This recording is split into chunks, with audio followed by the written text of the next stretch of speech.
Welcome, reanimated fans, listeners. Welcome to this week's podcast. I'm AJ Conrad, coming to you from Brooklyn, and joining me, as always, my intrepid co-host, Stuart Tiffin.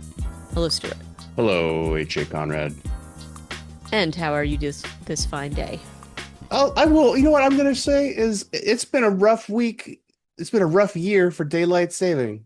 Yes, it It's been a has. challenging week, and it's one measly hour, and I I don't know. understand why it has an outsized effect on my life.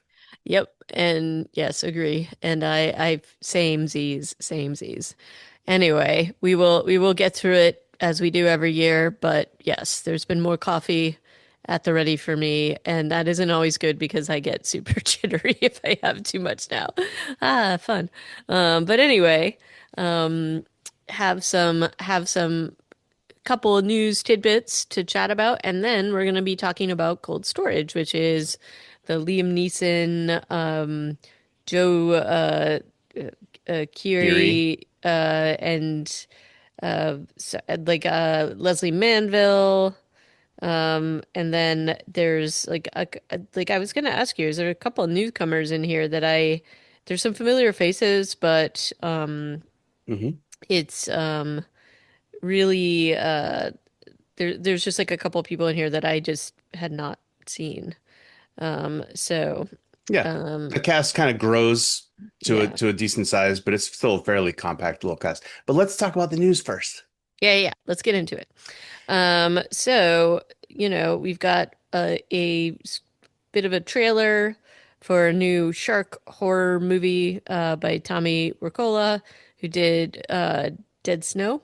And it is about sharks, so I'm always into it. So I don't know, not really as much zombie related, but horror related. And I don't know, he does some good work, so I'm kind of supportive of this. Yeah. What did you think after watching the trailer? I frankly I haven't watched the trailer, but I just like the Oh, synopsis, the premise for this film of like, nuclear. I feel like there's some sort of nuclear element to it. There's yeah. bloodthirsty sharks. There's some sort of meat accident in the water that I think is part of why the sharks show up.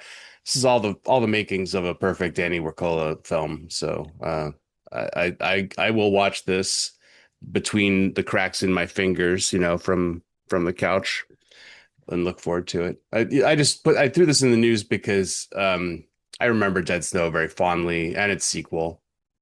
Oh, Uh, yeah. And this is also I should just throw out there, it's taking place in a hurricane. So it's a hurricane shark horror film, which, it's gonna be interesting. So I'm like really I will probably be watching also between my fingers because you know how I feel about the shark thing. I'm obsessed, I'm terrified, all great. But we'll have to see. We'll have to see how this goes. But I definitely I don't know. Maybe we'll make it's horror, so we can certainly review it. But looking forward to having this come out for sure. So and it's I think it's already is it on net? No, it's on Netflix this April. So yeah, that's good. So I think was it actually released before or it was like delayed or something like that, right? I do not know. I think it's made for Netflix. All right. The Well, film is named Thrash.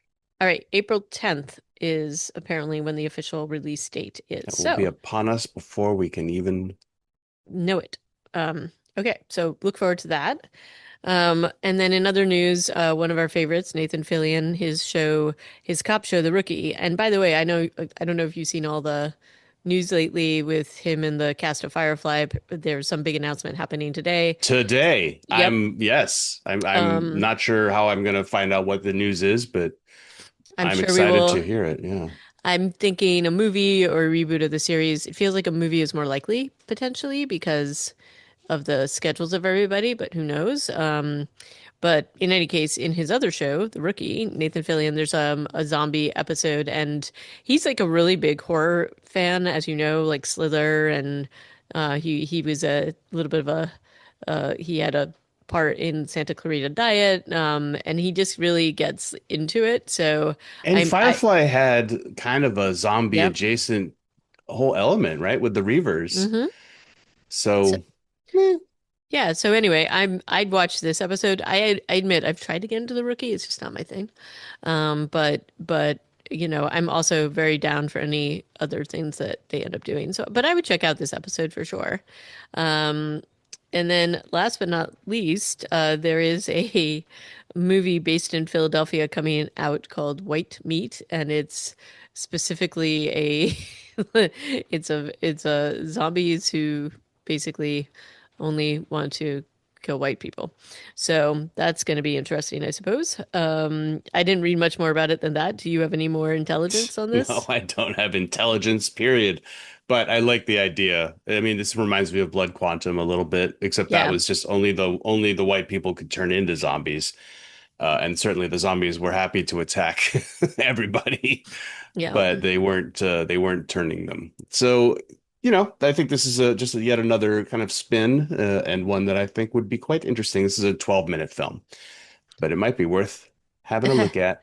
Little shorty. A short film in the echelon of zombie horror, which are kind of fun sometimes, actually, the Mhm. shorts. All right. But that leads us to our highlight or our like premiere recap, whatever you want to call it. Cold storage. On Reanimated, what we do is we talk about the entire film, so spoilers abound. You have been warned. This film definitely had some budget, so they're estimating it was around 10 million to make this. And it does have a pretty star-spangled cast, quite honestly. I don't, have we seen Joe? This is the first thing maybe he did since Stranger Things, or he kind of filmed this simultaneously, maybe with the last season of Stranger I Things. imagine he did this during Yeah.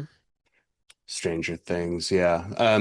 Yeah, he's great. I really enjoy his like it's nice to see him doing a non-Steve Harrington character, and there's not so much between Steve Harrington and Tea Cake that you can't see them both, kind of Yeah.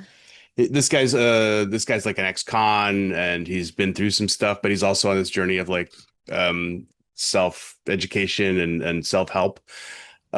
So he has some of the similar attributes of a Steve Harrington, who was like a brash jock at the beginning of Stranger Things, but who turns into an empathetic, um, brave hero character. And I feel like Tea Cake starts out quite brave, but also aware of his own faults.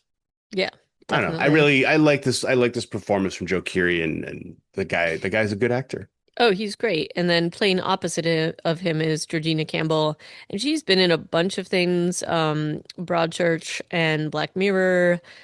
Dang, the DJ episode. Do you remember that one? I don't know if you, it was pretty good. And then she's been in just like a ton of other things, just like pretty prolific in terms of, and they tend to be kind of, not totally horror based, but sometimes a little bit psychological in terms of thriller and things like that. So, I did not see this, but Bird Box Barcelona, did you see I it? haven't seen that either. I don't know why not. I enjoyed the first film, the Sandra Bullock one. Hmm. But then she was in The Watchers, which I also did not see. It was directed by Ishana Night Shyamalan, and it was that was her debut in terms of her directorial debut. But I did not see that yet. So I've seen her a couple things, but I'm obviously a little bit more familiar with Joe Keery's work just from Stranger Things because it's been on for 10 years. But she was really great, and their chemistry was great. I really liked their relationship and their interactions here. So they definitely did a fantastic job of leading this and semi-leading this, but not, I guess, a secondary. I don't even know what you call. It's like a And he's secondary certainly plot. the only grown up in the room for a lot Yeah, of the film.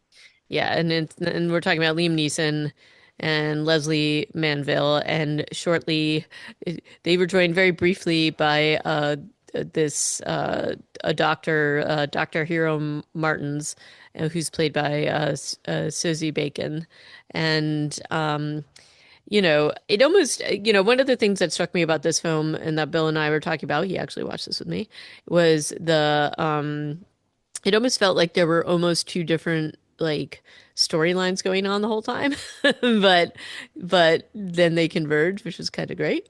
But so let's talk about that, and let's talk about sort of the beginning of the film and the premise. I love this script. I feel like I love this story. I feel like the writing in this movie was really good, I thought. Not just like the meta plot, but also then the dialogue and the way the characters related to each other. And Liam Neeson delivers some lines and does some like monologue stuff that's really good, like powerful, good writing. And then Yeah, you've got the witty banter between Tea Cake and Naomi that works really well too. And then you've got dumber characters who don't need great lines, who don't yeah. have them, and they just work really well for what they're doing. I just felt like this film was well put together.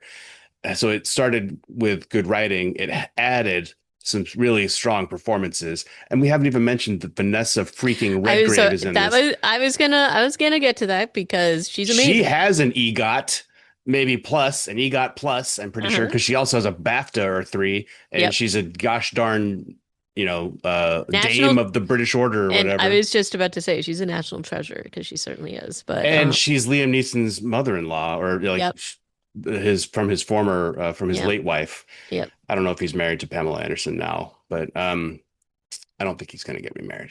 Yeah, Who I don't knows? know. And I wonder if she got involved in the film because he was. It would be strange if that wasn't the connection. But yeah, and she plays an irascible Mrs. Rooney. Yep. But anyway, like this was like a fun little romp. There's some things about it that are very horror, tropey, and there's a couple of things like I definitely want to talk with you about but the premise of this is that there was a space like satellite that came back and crashed in Australia. We have a lot of Australia themed things going on But lately. this film is also very intercontinental. Like that's Yes. part of what I like about the story. We Yeah. start in Australia, then we cut to Italy, which doesn't have to be really Italy. It's just a lady on a rooftop patio. Yep. But then the action goes back to Australia and then to Kansas, Yep. and then most of the film is in Kansas. But I thought that even no matter how they put this together, these exterior shots that are supposed to be in the outback of Australia, I thought that this was a compelling way to begin telling the story. Agree. And essentially the space satellite fell. These Australians were kind of using it as a attraction and drilling into it, of course. And there is I don't think they were drilling into it. They were they were cleaning it. cleaning it and it had a leak or something. But Yeah, anyway, it creates this fungus slash life form because of potatoes and water or something like that. something like that. Um, and I think that the one sort of like, and this is, you just have to suspend your disbelief a little bit, is that this thing is so powerful and fast that I just don't think any of them would have got out of here alive, even because as we saw, there was still, Contagion was able to get through the boot of Yeah, it's the like main person. So their that hazmat is, suits are basically useless, and yeah, they why I don't know why he at the end of the film, Robert Liam Neeson's character is still like handing people hazmat suits like they're worth a damn because he was with the right. doctor when it basically gets through her shoe. Right. And the better question is how did he and Leslie Manville survive this thing? But Hmm. essentially this thing is so fast moving, it infiltrates your system, it propagates so quickly, and it does some like crazy things, and it's trying to get up to the sun with more energy to be able to spread further. Like it definitely has that element of the zombie virus that needs to spread. And so it tries to do these things in very weird ways. So I thought that when Liam Neeson and Leslie Manville and, Dr. Hiro Susie, Bacon, I should call them by their names, and he's Robert Quinn, and Leslie Manville's character is Trini Romano. Trini Romano, and they all get into this little town in Australia. There's like a nice continuity shot because Dr. Martens has been called by this Australian guy, basically saying this thing got out and it belongs to you, and he had been kind of patched through to a bunch of different NASA people until he finally got to her, and they go immediately to check it out, and they do this whole thing where like the phone is hanging off the hook, and when they discover the denizens of this little outpost, they're all kind of up on roofs or hanging from like the antenna or the poles, the like light poles and the power cable poles and things like that, to try. And they've all like these people have all kind of like climbed up there, what it looks like to get closer to the sun, but their bodies are like burst, like these are in really bad shape and desiccated. And so, the fact that they are dead and maybe didn't have fuel to move on to move to another organism or whatever somewhat feels beyond. I mean, maybe they're in the middle of a desert, whatever, but there's little like there is still life around there, especially like rodents and cockroaches and other things. So to me, it seems probably not likely that this thing could have been contained. And certainly when this group of unlikely heroes comes in to kind of clean up the mess, I just think it's hard to believe that Liam Neeson and Robert Quinn and Trini Romano would have gotten out of there unscathed. Yeah, certainly by the Um, time the movie reaches its third act, this thing is also evolving and like yeah, changing the way that it wants to spread. And it does feel like it doesn't really need to be a zombie virus in order to take over the world. Like it kind of moves on its own, right? Like it's going yeah, places by itself. And I guess what they're showing us in Australia is that it was just so dry and desert-like that it didn't have the conditions that it needed to spread because it's kind of a right. goo, and the Yeah, goo needs, I guess, water to water. as a medium, and there's just not enough water in Right. Australia. But what it does show us in the second and third acts of the movie is that it also can just like hitchhike on anything like a cockroach or a rat or a Right. deer. Yeah. But I love how they show it. So I mean, I'm not, I think that this was like kind of great and I do really love how fast they were to push this plot line along. So we do not have to wait when this trio gets there because Dr. Martens gets infected with this thing fairly quickly and it is so fast moving and the effects are really totally disgusting in how like they show like the thing propagating, but she gets to the point where her body is about to burst, like literally within minutes of getting infected. And she'd already And given herself a shot of epinephrine before they yep. went and did this, which is probably why the scene ends with a success, you know? Like Mm, she dies because she kills herself, which yep. you don't see any other zombie or infected character the rest of the Do movie that. able to resist the effects of the virus or whatever it is. But she also knows at least a little bit about what's going on, so maybe she has more knowledge too, and is just in time to be able to do that to herself. And I mean, it's a really like crazy scene, and it's she's like definitely fighting against the virus to try to not kill the to Trini. But I love the whole idea that her body has kind of been like taken over and she knows that the car is to get her out of there because she wants to spread the virus, or the virus wants to spread. And it really is a neat little plot point and like ties into what we see later with the Robert Quinn character and the Trini character because she tries to take him out. She wants to get out any kind of roadblock to her getting out of there. She's gonna try to destroy it, but she's also fighting against herself. So I thought that this was just honestly like a really excellent scene in terms of the storytelling, and it also sets us up for like way later down the line. It's also So it's also sets up some kind of just freaky feeling yep, when you find all the people from this tiny little town up on their roofs or up in the power yep, lines. How they didn't notice this when they were walking up to the houses, I'm not sure because like as the scene unfolds, it's like much more obvious that they're just people in the power lines above their yep, heads. yep. Um, I don't know. I thought that the scene was good too, and I liked the fact that they do a great job here of showing how dangerous this thing is, but Hmm. then they also kind of bottle it up for later, because then a lot of time passes in the course of the film. Like we have a montage of the military moving the sample that they have, Apparently, like her body is maybe blown up because they also blow up the site. Yep. And then there's kind of a commentary on the American government in that they put it into a secure facility, and then we have a montage of that facility being put up for sale and turning into a self Yeah. storage. So kind Well, of and a la Idiocracy, somewhat, right? totally, but I also like how Liam Neeson is already, even from this point, kind of calling it out. Like, how are we going to keep this thing actually contained? These are all the things that we need to do. He's also run Um, over by a car in this opening yeah, scene, and like he's saying he can't move his legs. Like he might be. I was like, oh damn, is he just like done for down the for the film? count. I thought the same thing, but no. But they use this for later on. And it's really, I just thought it was really such a great little montage, and it packed an awful lot in to show you exactly how, like where we are in modern day. And I really liked the just the development, like you see it all being stored in this facility, and then the facility just gets changed, and like fast forward to present day where it's now actually a storage facility basically, for like regular just storage for normal civilian people. And it was, probably never meant to have that happen. And it was a bit of a cover up, but meaning like I don't think anybody there is knowledgeable of the fact that this was a military like storage facility. So Well, I, Tea Cake says he says that he says this used to be military storage before it was.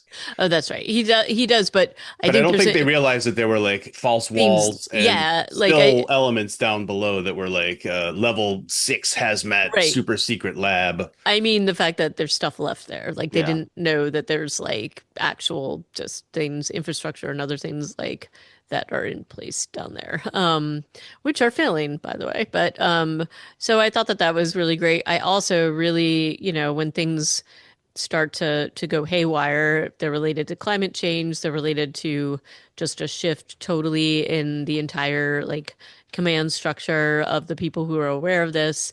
And so, by the time like we all know something bad is going to happen, but it's related to climate change and the fact that this facility, the whole point was that it had to be cold storage, and things have heated up enough that this has just started to erode the whole plan. So I really thought that that was excellent. And then the fact that Liam Neeson, Robert Quinn has to kind of go around the structure in place because nobody's taking it seriously. He has to basically all the reports, all of the things, and apparently he had warned about all of this potentially happening.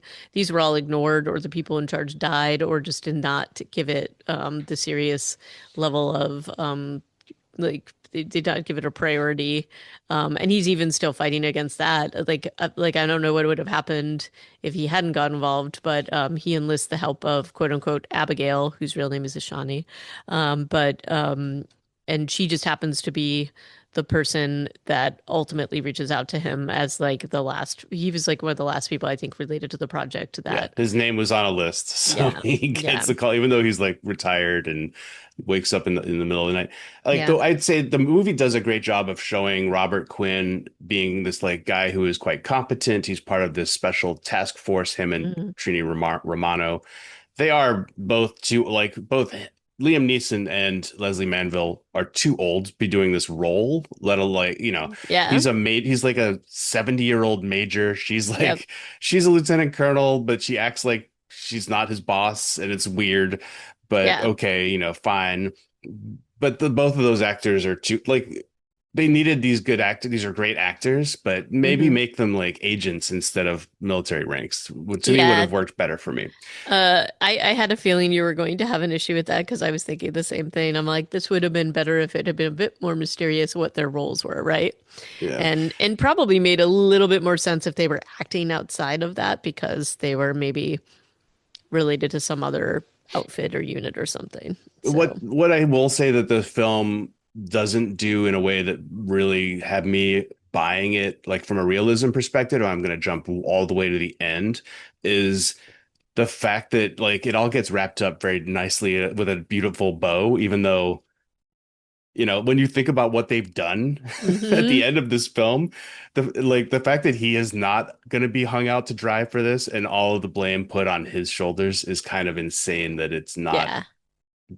uh, that this Richard Brake, Wesley Jarabek character. By the way, Richard Brake is really good at playing bad guys. He doesn't really get to stretch his wings too much in this role, but No. he's playing like the guy who took over from Liam Neeson's old boss.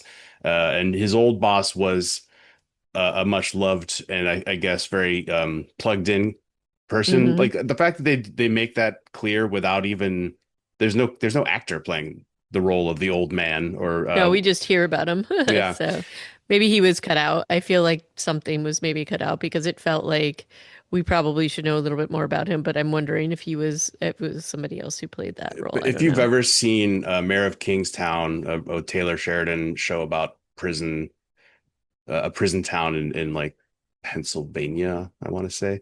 Richard Brake has at least a one or maybe 1.5 season arc as a white supremacist, very bad guy, and he's fantastic in that role. So if you get a chance to see him anything, I would say run, don't walk. Mm. So anyway, so like they do a great job of setting up not only the competence of Richard Quinn, the fact that he's bumping up against as the film goes on, the establishment because he's a guy who operates outside the lines, and he has to like convince Ishani, well, Abigail, to help him out off book because his mission is getting shut down by this guy Jarabek. And that's one of the things I was talking about with the writing of the dialogue in this movie. The little pep talk he gives to Abigail, I thought was really, really well done. Yes, it was. Even though he knows what it's probably going to lead to, but he does a really great job. And also, what I love about this is just how competent and in tune he is with the whole situation. And he is with Trini is just like, yeah, and with Abigail. Like both with both of them, they both clock the reality of whatever this is going to be. That probably Naomi and Tea Cake are not going to get out of there alive. So he's still doing this, and it's a really interesting and good. Well, it was really well done in terms of how he spins this and takes charge and tells her exactly what she needs to do. So I really love that, and he plays that role so well as the person in charge. It's it plays to those like having a character that is so like really good at what they do, despite the challenging circumstances, and he's getting the job done Yeah. because he has to, even though he understands that probably anybody who is in close proximity to this thing is probably not making it out alive, but that also includes himself, and he knows that, and that's why he doesn't want Trini to go in with him. But it's so I anyway, I thought just she had kind of said that she wasn't going for her own reasons, but maybe, but because she's like, I'll well, just slow you down, and she's smoking like a pack a day. But while Liam Neeson, Robert Quinn is making his way from wherever the hell he lives to Kansas, and like negotiating with his new secret relationship with Abigail, who's trying to get him all the things he needs and to mhm. get in touch with Romano. We've been introduced to Tea Cake. We've been introduced to his boss Griffin, who's a real slime ball. Yep. We've established that Griffin is trying to sell things out of the storage facility, that he's probably coming back later because I think he even says, like, when they come, just give them the stuff Yep. and then everything's cool. And, Joe Keery's character, Tea Cake or Travis, is like, no, I'm not going to do that. So we're like, okay, we've got a moral guy who's listening to like self-help podcasts on his way to work. He is interested in the new girl, um, and she is, and what's being established for her is that she has these phone calls coming in of her maybe ex or baby daddy, Mike, and he's just saying, I've got a problem, and she's like, I don't have time for your stuff right now. You've always got a problem. Yep. Instead, I want to go on like a crazy, mischievous adventure with my new coworker, Tea Cake, which is break through these walls, find this stuff, look at a map, figure out where we got to go. And like she is the catalyst for all the action that's happening here. Although not really, because really the goo is doing all that without them, Right. which is kind of interesting when you think Um, about it.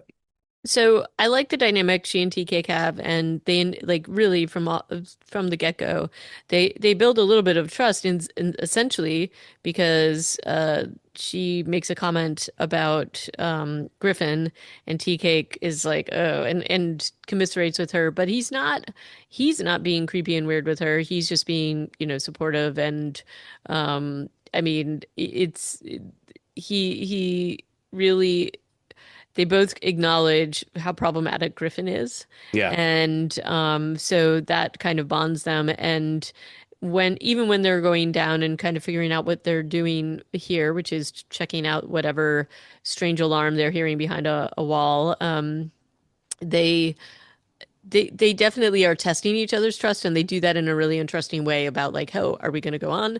And then I do really love Joe Keery's performance here because there's a moment where they have kind of done all this crazy stuff to figure this out, including break down a wall. And she's like, yeah, go down this tube. And he like really calls out how insane that would be. Although what they do, I love the fact that he tried to he pumps the brakes there and he's like, look, I'm trying to work on right, this is how I ended up in prison, was just doing things that people put on me and I'm trying not to do right. that. But then he does it anyway because he's got a crush on her Yes, and he obviously. acknowledges it. It's so but it's not creepy the way that he is No, no. crushing on Naomi, unlike Griffin, who was like, she's already hitting on me, don't even think about it. Yeah, yeah, yeah.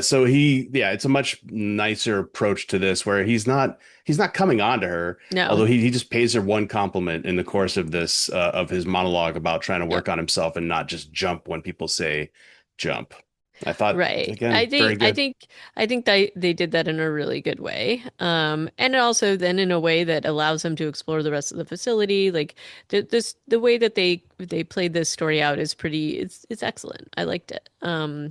And but the one thing I will say, as let's be honest, if you were two workers in a storage facility and you go down and discover the things that they see, I just don't think you'd be hanging out there waiting to see what's going to happen next. I think that there is very much I am seeing this and I am walking out that door and closing that door hard and trying to like, Well, on their way out is when there's already infected things coming in. Like they don't even get right, back up to the lobby before right. they have to really go hard left to plan B.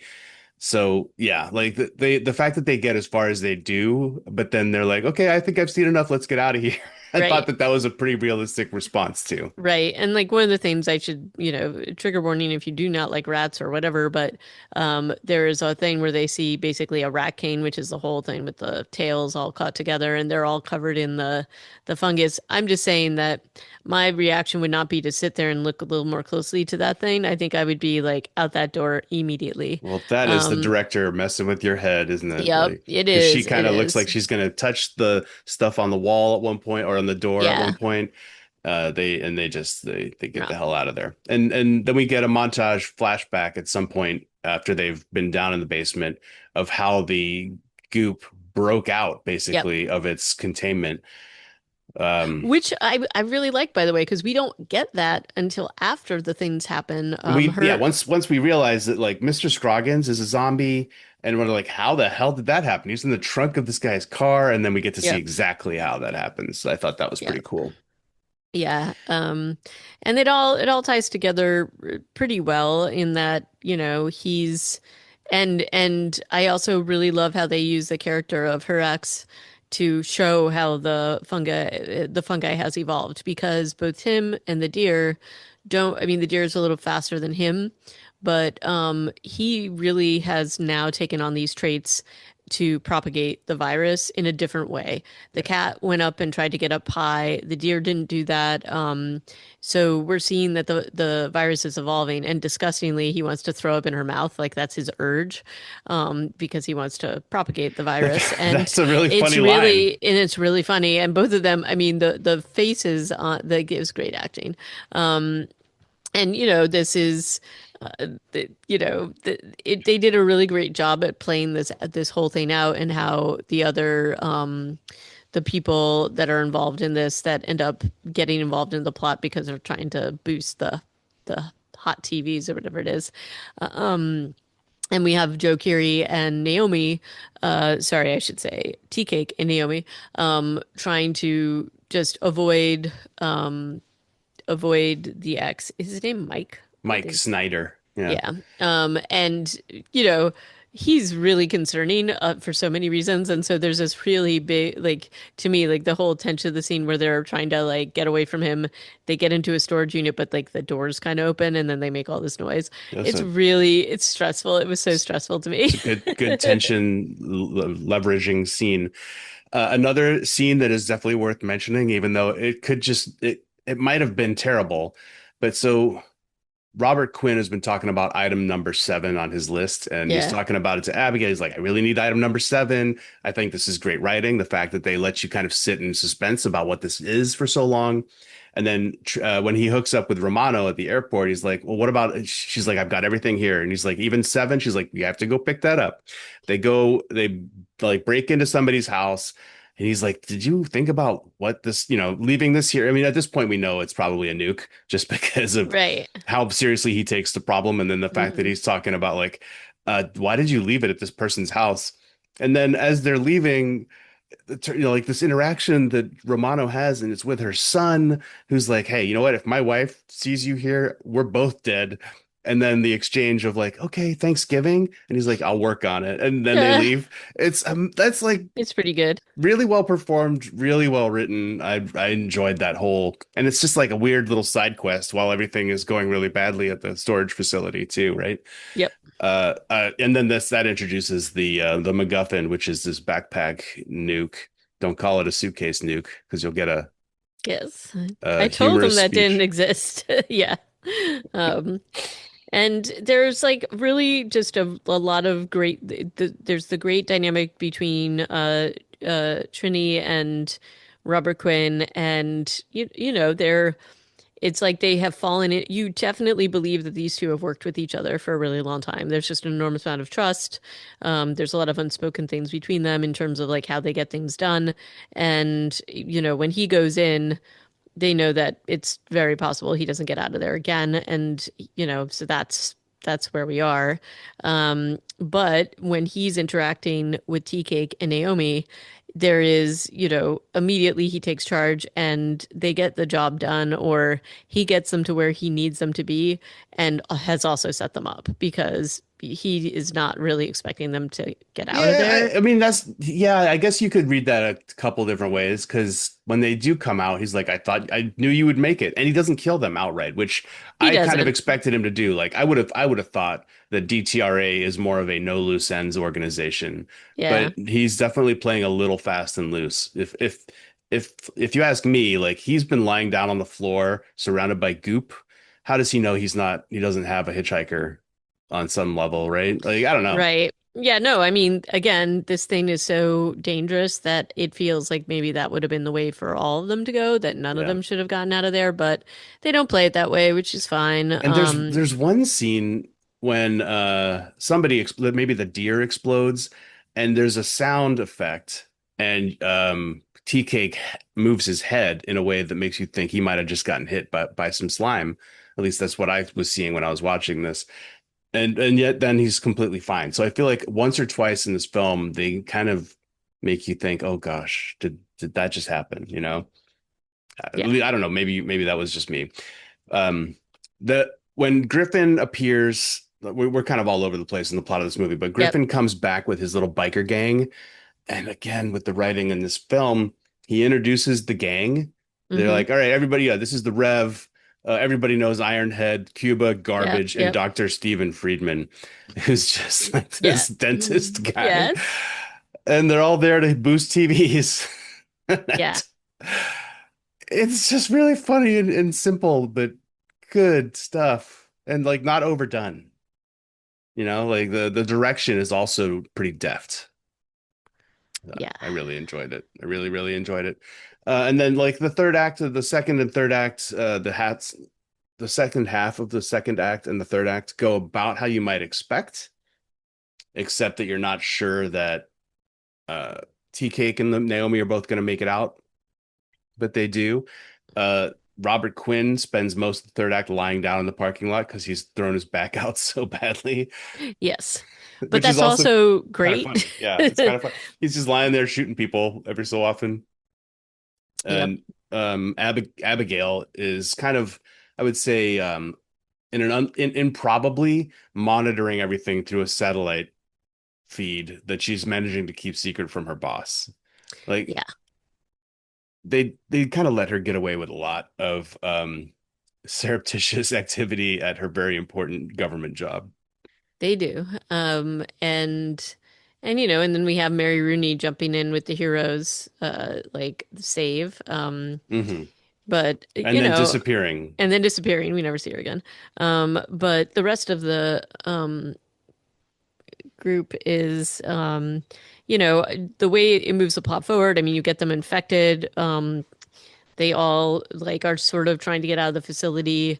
There's some great interactions between each of the characters, but also specifically between Tea Cake and Naomi.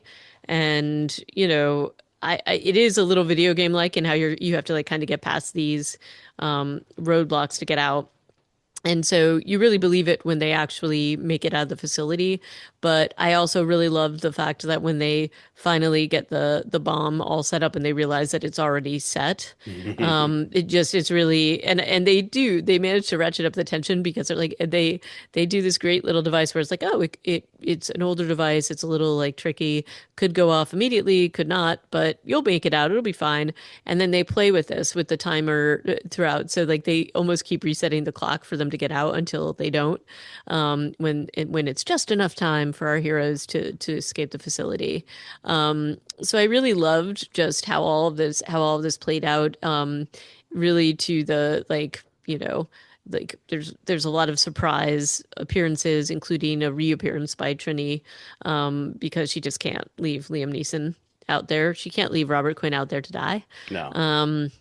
And they make it out against all odds. Though let's be honest with you, even the effect of this, I think we're all agreeing that a minivan is not going to be able to outrun an atomic bomb. So I don't know. What was your thought on that front? I thought it was a good effect. That they're going to just surf these seismic ripples in the Yes, of earth course, of and course. get away fine. They're not going to kill the characters off at the end of the film. Yep. Um, And as you said, they do tie this all together rather neatly, a little too neatly. Also, with the fact that Tea Cake confesses what his real name, why his name is that, to Naomi, but also she's totally fine with her father of her child gone. There's no mention of him. Tea Cake's just kind of stepping in there, and again, very respectfully, like still very like cutely in this like, mhm. their meet cute was a zombie apocalypse, so. They're going to kind of continue on, and then you have a nice little in-person meetup with Abigail slash Ashani and Robert Quinn, and they leave it open for a sequel at the end because I think we all kind of figured that this wouldn't be able to totally be eradicated, given that it seemed like it was already in the groundwater, but I liked I it was a little too neat to wrap it up like this, but I kind of like that they did it. And I like Yeah, that Liam Neeson is not going to get the brunt of all the blame, which is feels like how it probably would have gone if we were in a normal world. But I like it despite the ending of that, of like Jarabek just getting grilled by Congress and Liam Neeson just kind of like, happily sitting in his hospital bed, feeling vindicated and justified. And it's a nice way to end it, but it doesn't feel realistic based on how this country actually deals with yeah, things. yeah. So yeah, so I really enjoyed this. I thought it was really a good little romp. I really thought it was a fantastic cast. I thought that I wish they had built up a little bit more, I guess, with storyline just to know a little bit more about the Robert Quinn and Trini thing. I would have been interested to see that a little bit more, maybe in the aftermath, but I get why they didn't do that. Um, but that they were such like a fun little duo to watch that I wish like Leslie Manville and Liam Neeson just really that's such a fun and also a little bit of a surprising roles for both of them. Although he's been doing a lot of these fun Nah, this things. is this is his Taken Yeah, character, yeah, basically. yeah, kind of. But I just really I enjoyed this. This was like a lot of fun. This is a great film. I And I'd seen some critics saying like this film really deserved more than it got. Like it's a surprisingly good movie. And Yeah, I I think agree. so too. It's not like an Oscar winner, but it's well done. It's like it's clearly they spent money in the right places. They had a Hmm. great script, they had a great cast, they have good effects. Like I don't know, there's nothing missing from this film for me. Yeah. And the gore effects were like really gross and Yeah. disgusting, but also like a little over the top. So that was like kind of, fun. Um, The CG, and there's like CG animals that aren't perfect, but I think, you're willing to forgive that as an audience member for the sake of what the story that they're trying to tell. And they don't spend too much time on them. yeah, and apparently all the production was overseas. So this was What the all, hell? This is a half French, half American. It's like a yeah, Samuel Goldwyn yeah. and Studio Canal shared production. But where's the French? You know, Well, they filmed it in Morocco, I guess, and Rome, and they just actually filmed in Rome for that yeah, one scene at a. or maybe outside. I don't know, but in any case, it was definitely really. Apparently, it's from a book that David Kep wrote, and they really wanted to focus on keeping this into a really tight storyline, and I think they were really successful in doing that.